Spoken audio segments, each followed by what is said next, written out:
ইফতার আবার তাড়াতাড়ি করা আরেকটা সুন্নাত। শিয়ারা এবং ইহুদিরা তাদের মধ্যে রোজা আছে, ফাস্টিং আছে। নবী করিম সাল্লাল্লাহু আলাইহি ওয়াসাল্লামের ওই হাদিস আবারও আমরা স্মরণ করি। তিনি বলেছেন, লা ইয়াজালুন নাসু বিখাইরিন মা আজ্জালুল ফুতুর ওয়া আখারুস সুহুর। এই মানুষ, এই উম্মত ততদিন কল্যাণের উপরে প্রতিষ্ঠিত থাকবে যতদিন তারা ইফতার তাড়াতাড়ি করবে আর সাহরি দেরিতে করবে। ইফতার তাড়াতাড়ি করা এর মানে হলো সূর্য ডুবছে আর দেরি করবেন না।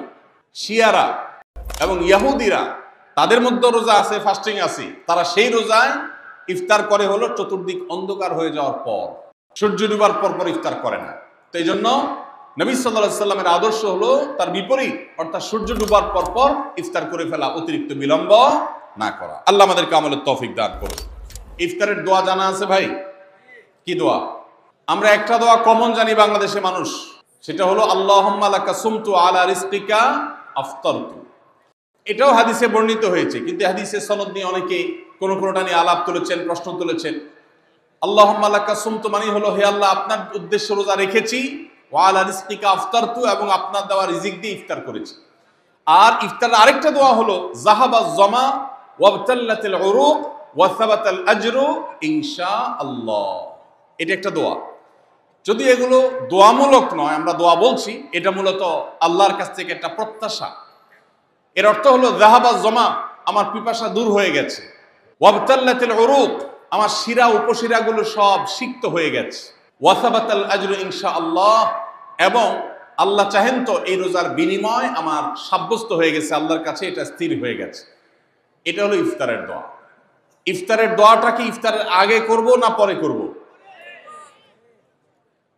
ইফতারের দোয়াটা যারা ইফতারের আগে করার পক্ষে তারা হাত তোলেন, অল্প সংখ্যক মানুষ। আর বাকিরা সবাই কি পরের পক্ষে না মাঝখানের পক্ষেও আছেন লোক? সব পরের। মাশাআল্লাহ, সব সূক্ষ্ম সূক্ষ্ম মাসআলা দেখি গাবতলী মানুষ জানে, মাশাআল্লাহ, অনেক অগ্রসর দেখা যায়। আল্লাহ আমাদের সবাইকে দ্বীনের জন্য কবুল এবং মঞ্জুর করুন, মাশাআল্লাহ। ভাইরা আমার, ইফতারের দোয়াটা ইফতারের পরে করতে হয়, যেটা বেশিরভাগ মানুষ জানে না। কিন্তু আমি অবাক হলাম যে এখানে বেশিরভাগ মানুষ আপনারা জানেন, মাশাআল্লাহ, নলেজেবল মানুষ, বোঝা গেছে। ইফতারের দোয়ার অর্থের দিকে তাকালেই তো বোঝা যায় এটা আগে না পরে। দোয়ার অর্থের মধ্যে তাকালে আমরা দেখতে পাচ্ছি যে আল্লাহ শিরা উপশিরা সিক্ত হয়ে গেছে, পিপাসা দূর হয়ে গেছে, এগুলো তো ইফতারের পরেই হয়। অবশ্য আমি অর্থ আগে বলে দিছি, সেটা দেখে হয়তো আপনারা অনেকে বুঝে ফেলছেন, মাশাআল্লাহ।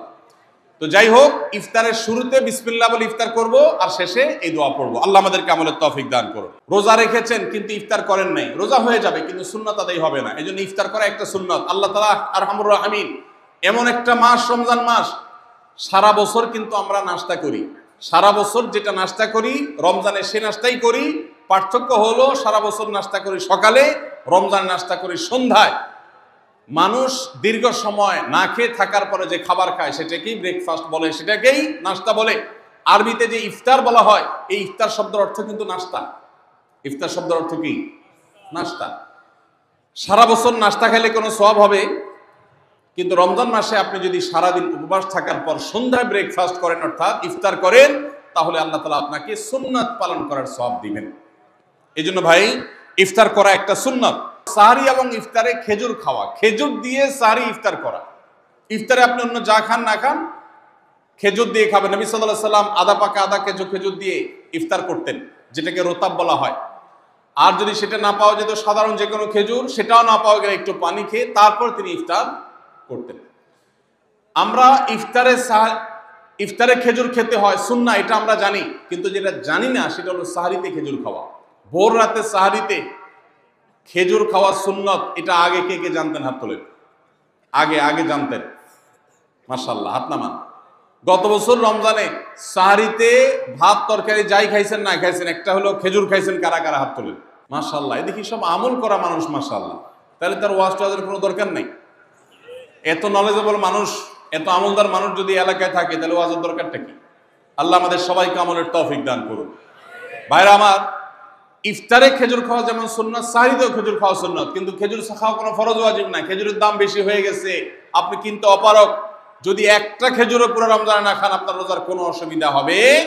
তবে নবী সাল্লাল্লাহু আলাইহি সাল্লাম যেহেতু ইফতার এবং সাহরিতে খেজুর খেতেন, আর খেজুরে প্রচুর পরিমাণ সুগার আছে, উপকারী, যেটা মানুষের স্বাস্থ্যের জন্য উপকারী, প্রচুর পরিমাণ এনার্জি আছে, খাদ্য শক্তি আছে, সারাদিন রোজা রেখে আমাদের যে সুগারের ঘাটতি হয় সেটা পূরণ করার জন্য সহায়ক হয়। এই জন্য সাহরি এবং ইফতারে খেজুর খাওয়া এমনিতেও উপকারী। আর নবী সাল্লাল্লাহু আলাইহি সাল্লামের সুন্নাহ, তিনি বলেছেন নি'মা সাহুরুল মুমিনি আত-তামার, ইমানদারের সাহারির আইটেমের মধ্যে সবচেয়ে বেস্ট উত্তম হলো খেজুর।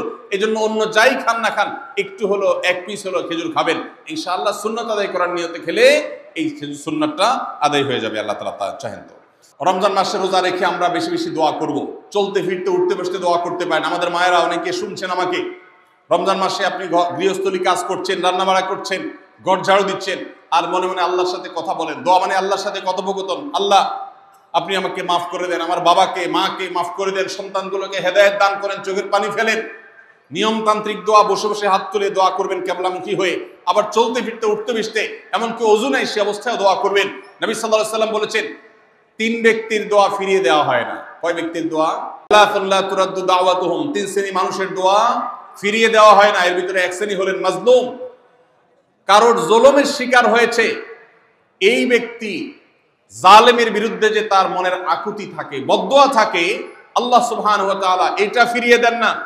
এই জন্য পৃথিবীর ইতিহাসের কোন জালিম আপনি দেখাতে পারবেন না যেই জালিমকে আল্লাহ ছেড়ে দিয়েছেন, আল্লাহ ছাড় দিয়েছেন কিন্তু চূড়ান্ত ভাবে ছেড়ে দিয়েছেন, এমন কোন জালিম আপনি দেখাতে পারবেন না।